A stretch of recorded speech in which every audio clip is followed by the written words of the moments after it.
Bonjour, bonjour. Aujourd'hui, on est vendredi saint.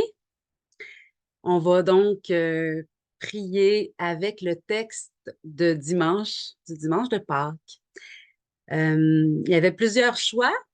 Donc, j'ai choisi la première option d'évangile du dimanche, donc le jour de Pâques, parce qu'il y a plein de textes pour la vigile, la veillée pascale, le samedi soir.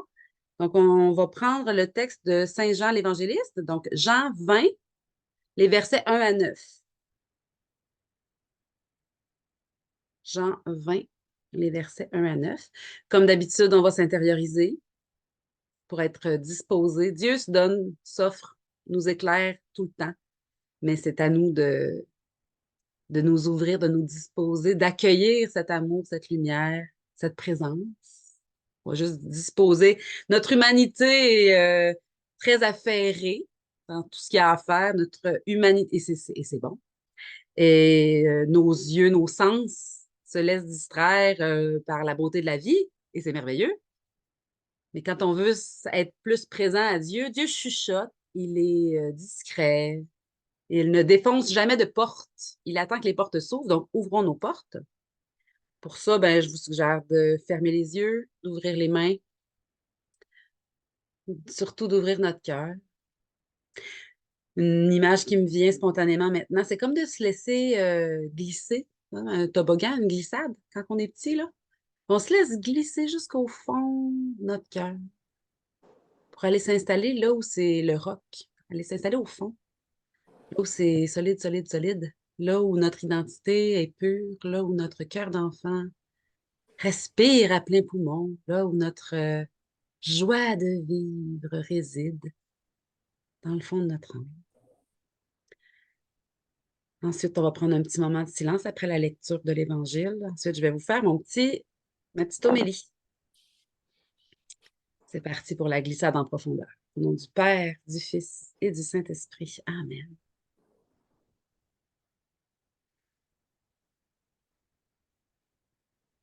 Béni sois-tu, Seigneur. Merci d'être là.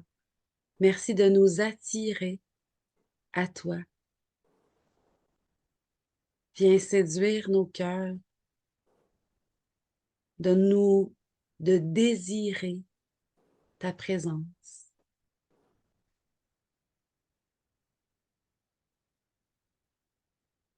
De reconnaître que sans toi, nous ne sommes pas capables de grand-chose. Que la source de l'amour, c'est toi, la source de la joie, du bonheur, de la vérité. Viens souffler sur les braises de nos cœurs, viens nous enflammer.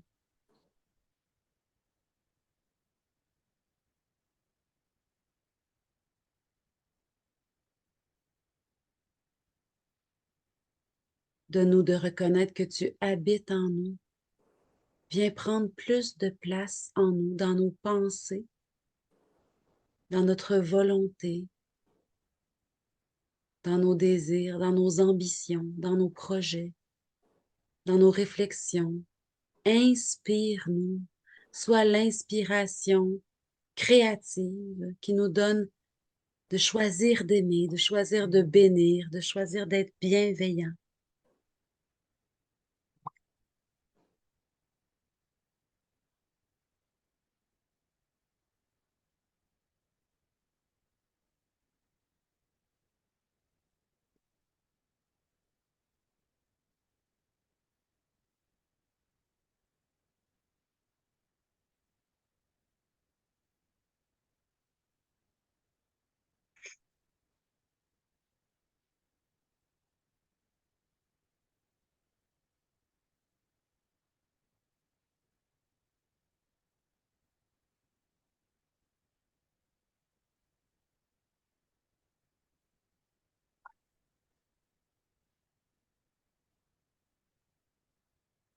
Le premier jour de la semaine, Marie-Madeleine se rend au tombeau de grand matin.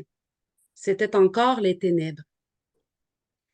Elle s'aperçoit que la pierre a été enlevée du tombeau.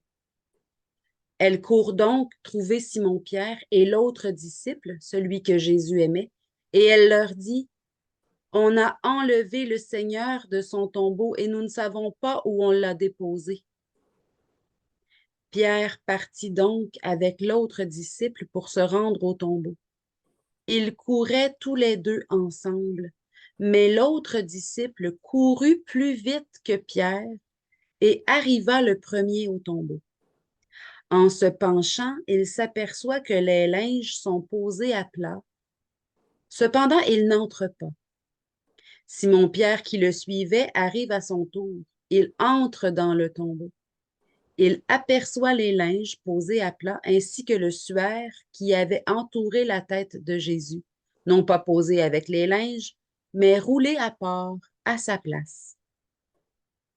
C'est alors qu'entra l'autre disciple, lui qui était arrivé le premier au tombeau. Il vit et il crut. Jusque-là, en effet, les disciples n'avaient pas compris que, selon l'Écriture, il fallait que Jésus ressuscite d'entre les morts.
Ça me fait un petit peu drôle de méditer sur le texte de dimanche alors qu'on est vendredi saint. Le vendredi saint, c'est une journée super importante. J'ai vécu pendant les 15 années où j'étais à Marie-Jeunesse. euh, les vendredis saints, c'était toujours comme la journée de l'année où il y avait le plus de brouillard, de ténèbres dans mon esprit, dans mon cœur, dans mon âme. Je cherchais tellement à être unie à Jésus que c'est une journée vraiment difficile, là. Le jeûne au pain et à l'eau, euh, alors qu'on était en mode accueil. On recevait pour la fin de semaine de nombreux autres jeunes qui venaient se joindre en retraite, si vous voulez.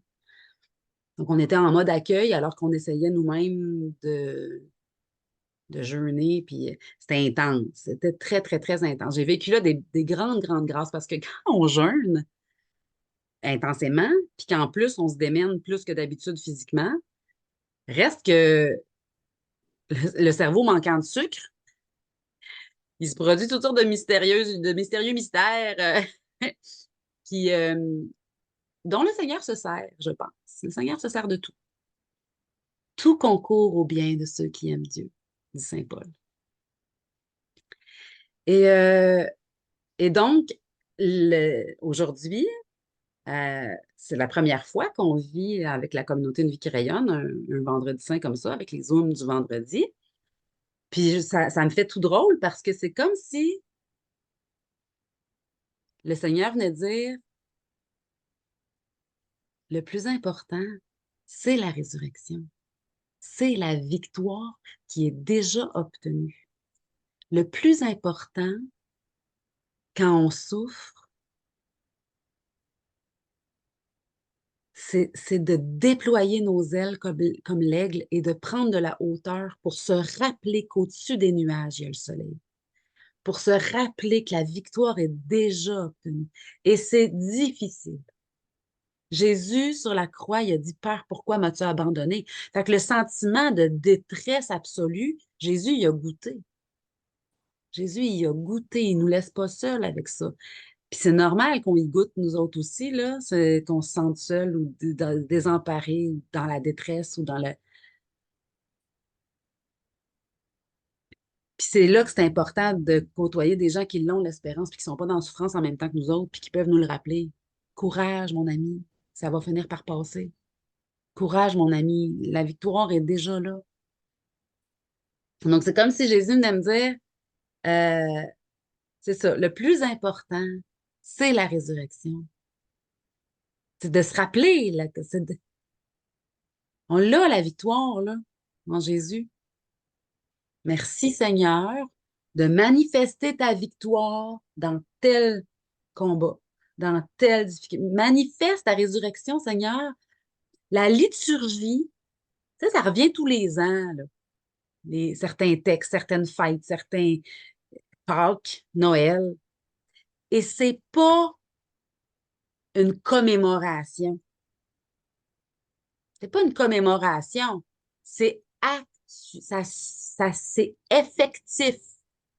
C'est effectif. La liturgie, c'est pour nous. On ne pourrait pas tout le temps être en mode Triduum Pascal, Montée Pascal, Jeudi Saint, on se lave les pieds, on se rappelle que c'est important le service de l'autre, puis d'être humble. Les vendredis saints, qu'on se rappelle que Jésus est mort, puis qu'il a regardé la Passion du Christ. Je ne sais pas si vous l'avez vu, la Passion du Christ de Mel Gibson, là. On pourrait pas, là, c'est bien trop violent, on pourrait pas passer notre temps à. C'est trop. Mais c'est bien fait. Dans un an, on fait le tour du calendrier, puis on fait. C'est le moment de demander un miracle de résurrection, un miracle de victoire. Donc, Marie-Madeleine. Le premier jour de la semaine, Marie-Madeleine se rend au tombeau de grand matin. Euh, c'est compliqué parce que dans les évangiles, il est question de les trois maris qui y vont, le mari qui y va, puis là, elle est toute seule. Il y a une reconstitution qui a pu être faite pour nous démêler. Et Marie-Madeleine serait allée toute seule, genre à 4 heures du matin. Puis ensuite, il y aurait eu les trois maris. Elle serait retournée avec deux autres, la mère de Jacques, puis Marie-Salomé. Ils seraient retournés les trois, puis le l'ange assis là leur aurait parlé pour leur dire, allez dire aux disciples de rejoindre en Galilée, c'est là que Jésus les attend, etc. Mais là, on ne l'a pas, là, parce que ce qu'on veut raconter dans cet évangile-là, c'est elle va prévenir les autres, Pierre et Jean. Mais la première personne à qui Jésus est apparu, ressuscité, C'est Marie-Madeleine. En tout cas, le rapport qui nous en est fait dans les évangiles, il y en a qui disent qu'il serait apparu en secret à la Vierge Marie, à sa mère, ce qui aurait du sens, mais il y a beaucoup de choses de l'ordre de la grâce qui résident dans l'intimité et que notre propre cœur est seul à connaître. Dieu est intime à nous de cette manière-là et c'est très bien ainsi. Mais Marie-Madeleine, il y a quelque chose de très puissant, la grande pécheresse notoire. C'était ostentatoire, c'était visible, c'était su de tous qu'elle aimait les plaisirs de la vie et qu'elle se foutait bien de la loi. Et qu'elle était, moi je vis, mais on n'a rien qu'une vie, tu sais, là. La petite devise, on n'a rien qu'une vie, moi j'en profite. Ça, c'était Marie-Madeleine. Et Jésus est venu là.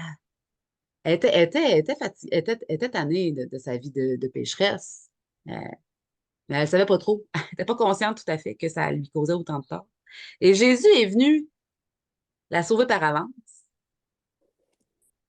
Elle, l'indigne, elle a compris à quel point elle était aimée gratuitement, sans condition. Elle n'avait pas à mériter cet amour, que cet amour était gratuit et qu'elle n'avait qu'à l'accueillir. Ça, c'est la miséricorde de Dieu.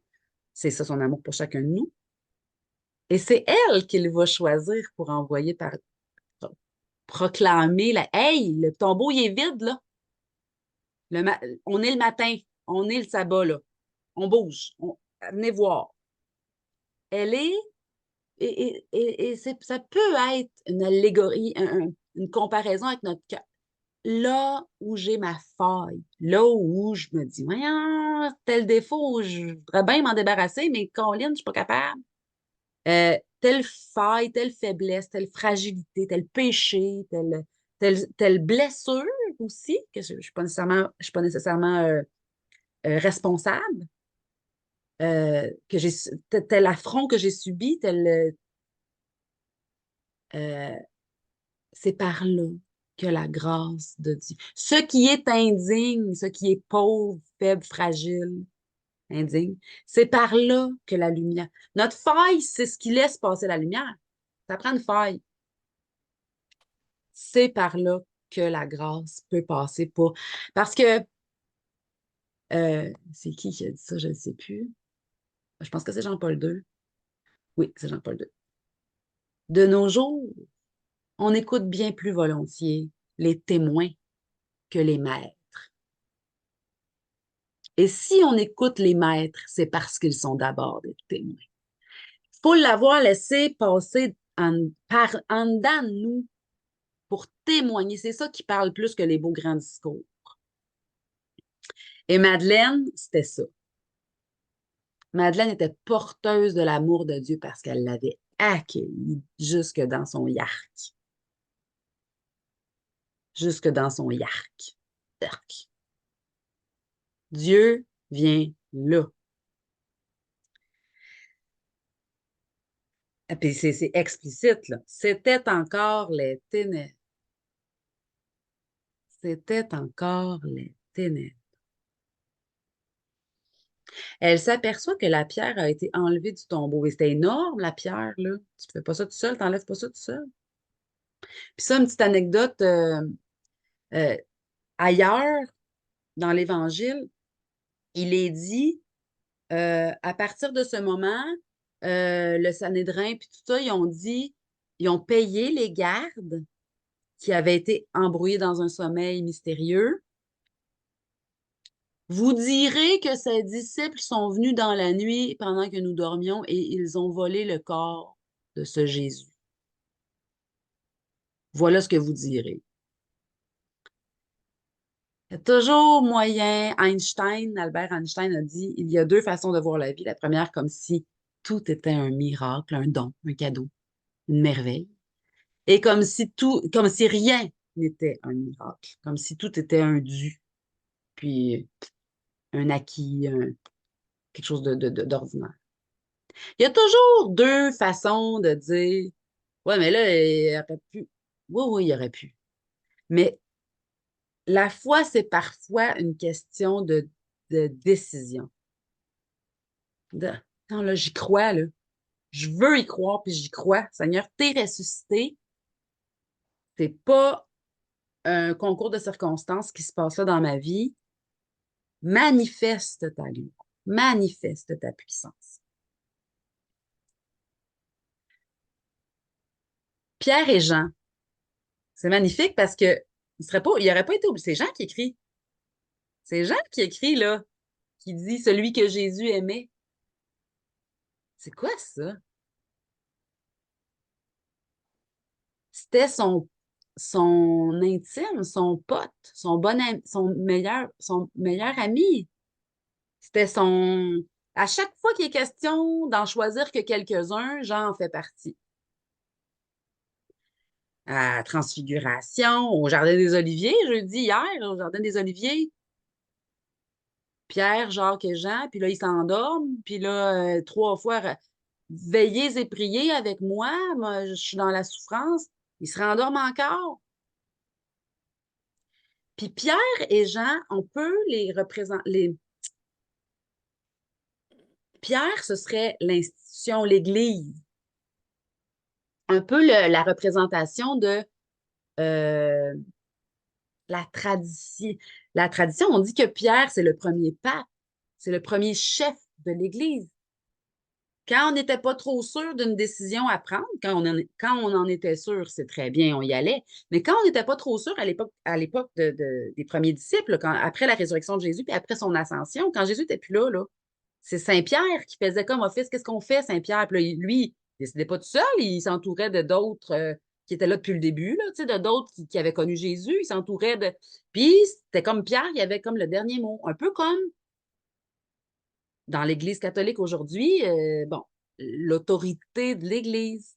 Et ça, c'est long faire changer les choses pour l'Église. Et Jean arrive en premier. Et ça, c'est la mystique. C'est l'idée d'une intimité avec le cœur humain d'une personne. Dieu, tu sais, l'histoire de la spiritualité, là, ça a évolué au fil du temps, là. Il y a eu toutes sortes de mouvements de spiritualité au fil des siècles. Et c'est ces mouvements-là qui ont fait évoluer l'Église. L'Église qui a, quelque part, autorité. Et encore puis de nos jours plus que jamais, parce que ça s'est accéléré d'une façon fulgurante, l'Église est en train d'essayer de s'ajuster à la mystique. Dieu est amour. Puis ce serait le fun. Ce serait le fun que Jésus y revienne pour nous le rappeler, parce qu'il me semble qu'on en aurait besoin, là, parce que c'est ça qu'il a fait il y a 2000 ans. Il est venu dire, hey, là, ça va faire, là. Jésus, il respectait la loi. Il n'est pas venu abolir la loi. Il est venu accomplir la loi. Toute forme de loi est là pour dire l'amour est plus important que tout. C'est ça, là, c'est ça le seul intérêt de notre existence, c'est l'amour. L'amour dans les milieux de travail, l'amour dans les familles, l'amour dans la société, l'amour bonté, l'amour qui veille sur le maillon faible, l'amour qui va chercher à donner des logements décents à des gens qui n'ont pas d'argent. L'amour à tout point de vue. Et la loi est là, normalement, pas pour que s'enrichissent les riches et que s'appauvrissent les pauvres, mais bien pour encadrer. Et Jésus, il faudra qu'il revienne pour nous le dire parce qu'on dirait qu'on est lent de compreneur, mais bref, Saint Jean court plus vite, il est plus jeune. Et la mystique est en avance sur l'institution. C'est toujours comme ça. C'est que souvent, on a des intuitions, des inspirations, puis là, euh, là, tout d'un coup, il y a des petits prophètes qui se lèvent sur Internet. Puis là, il y a des gens qui se disent, ben, si c'est là que les gens sont, il va falloir que l'Évangile soit proclamé. Il va falloir que la bonne nouvelle de l'amour de Dieu soit prononcée. Puis là, il y a plein de monde qui disent, OK, ben, puis OK, là, l'Église, dans les diocèses, a dit, OK, nous autres aussi, on va y aller sur Internet pour proclamer la bonne nouvelle. Souvent, là, la mystique, c'est ça, l'individu intime à Dieu, celui que Dieu aime, donc celui qui se laisse aimer par Dieu, celui qui vit avec Dieu seul dans sa maison, là. Retire-toi au fond de quand tu pries, retire-toi au fond de ta chambre. Ferme la porte. Ton Père qui est là dans le secret te le revaudra. Ton Père sait, ton Père voit. Dieu voit. Et c'est cette relation-là qui arrive en premier. Mais la sagesse veut qu'on dise qu'on aime l'Église. Et je sais que c'est difficile d'aimer l'Église. Mais l'Église, c'est vous et moi, mes chers amis.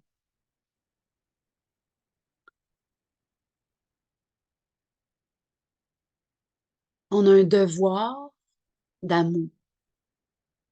Dernièrement, j'ai croisé quelqu'un, un théologien, j'en dirai pas plus, qui m'a dit, tel évêque, là, t'as vu, là, qu'est-ce qui se passe? Moi, je suis pas sûre qu'il est innocent. Puis j'ai dit, j'étais fière c'est l'Esprit Saint. J'étais fière de l'Esprit Saint après. Ah, t'es bon, Seigneur, merci. J'ai juste répondu, mon frère, soyons de ceux qui bénissent. Bénissons. Soyons dans la bénédiction. Merci, mon Dieu, de faire de nous de ceux qui bénissent. Viens bénir par nous. Soyons de ceux qui bénissent. L'amour parfait chasse la crainte. L'amour parfait chasse la méfiance.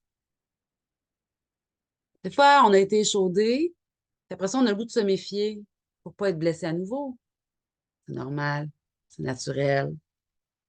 Dieu est plus fort que ça. Continuons d'aimer. Au soir de cette vie, nous ne serons jugés que sur l'amour.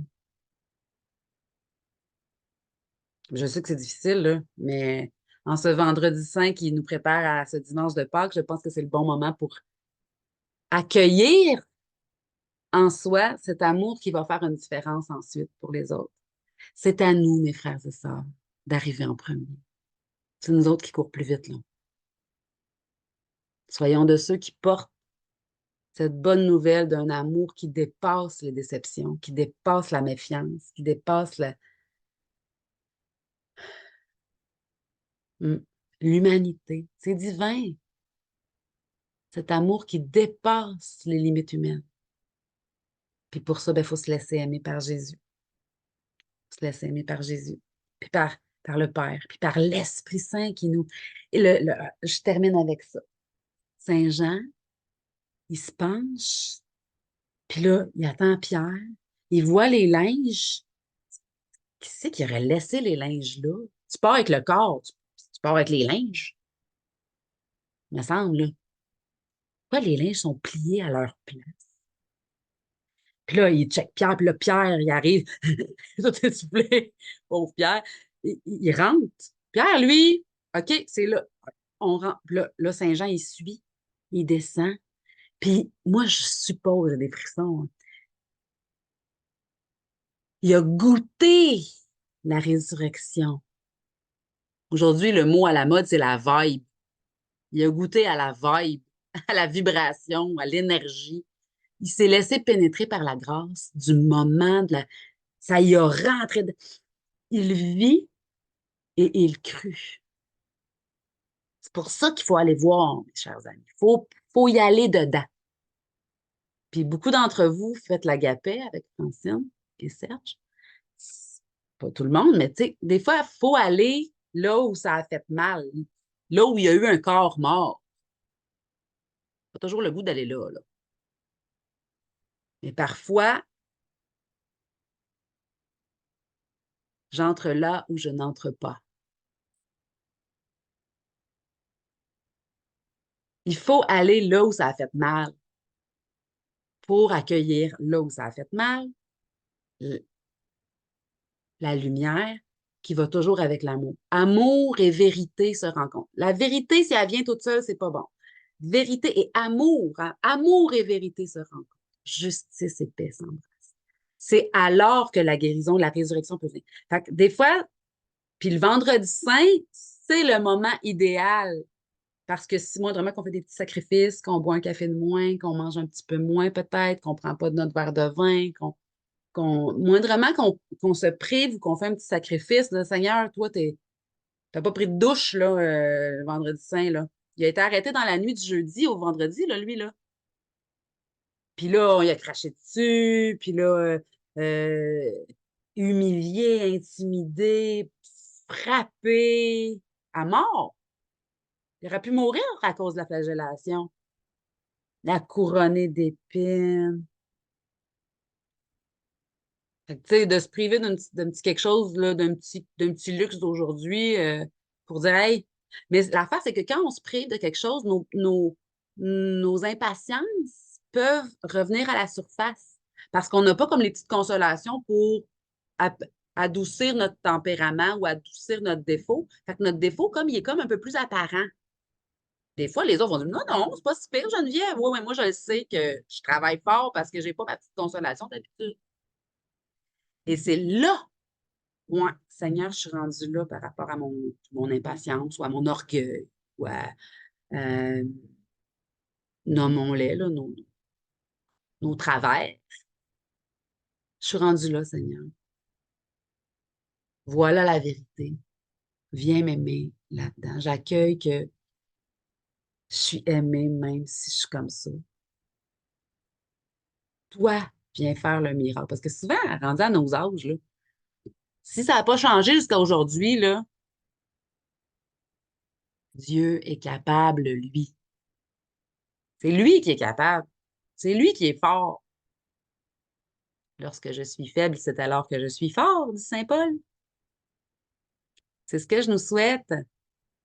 Seigneur, donne-nous de goûter cette vibe, de nous laisser pénétrer par la grâce de la résurrection. Seigneur, comble-nous jusqu'au débordement. Viens ressusciter en nous ce qui est mort. Viens redonner vie et lumière à ce qui est ténèbres en nous. Bénis nos familles, nos amis, notre entourage, nos paroisses, notre Église, tous les prêtres, les évêques, les cardinaux, notre pape. Bénis tous ceux qui en ont le plus besoin, les criminels dans les prisons, spécialement ceux qui ont le plus besoin de ta miséricorde. Bénis tous les malades dans les hôpitaux, tous ceux qui sont seuls, malheureux, désespérés. Bénis toutes les écoles, tous les jeunes, les universités. Bénis tous les profs, tous les soignants. Bénis notre monde, tous les pays, tous les chefs d'État. Éclaire-les, que le souci du plus petit, du plus faible, du plus pauvre vienne les tirailler de l'intérieur, qu'ils aient le désir d'aimer, de servir. Seigneur, éclaire notre monde par ta résurrection. Sauve-nous par ta grâce et donne-nous le bonheur de la vie éternelle. Bénis-nous au nom du Père, du Fils et du Saint-Esprit. Amen. On prend 2 petites semaines de congé pour Pâques. On se retrouve le vendredi 19, vendredi 19 avril prochain. À bientôt!